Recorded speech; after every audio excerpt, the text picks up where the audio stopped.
सिलेंडरसाठी भर उन्हात नागरिकांच्या रांगा लागल्यात। काही ठिकाणी पहाटेपासूनच सिलेंडरसाठी गर्दी पाहायला मिळते। पोलीस बंदोबस्तात सिलेंडरचं वाटप करण्यात येते।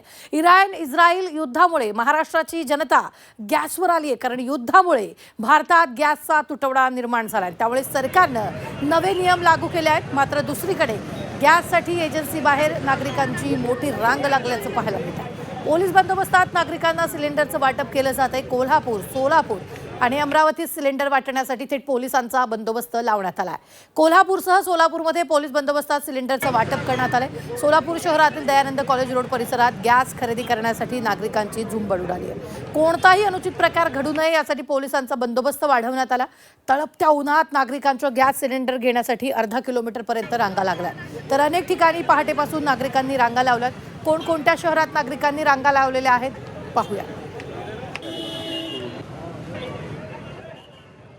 गॅसची अतिशय म्हणजे कमतरता भासत आहे। रमजानचा पवित्र महिना चालू आहे, तर पण आपल्या गव्हर्नमेंटच्या चुकीच्या पॉलिसीमुळं आपल्याला सगळ्यांना धक्का बसत आहे आणि नाहक नागरिकांचा टाईम वेस्ट आणि सगळ्यांना नाहक त्रास होत आहे। तो 2 महिन्याचे पैसे देऊन एका महिन्याचा गॅस घ्यायचा। 5 किलो गॅस 1400 रुपयाला। एक लक्षात घ्या की 5 किलो गॅस द्यायला तुमच्याकडे गॅस आहे आणि तुम्हाला ग्राहकांना द्यायला गॅस नाहीये। काय चाललंय?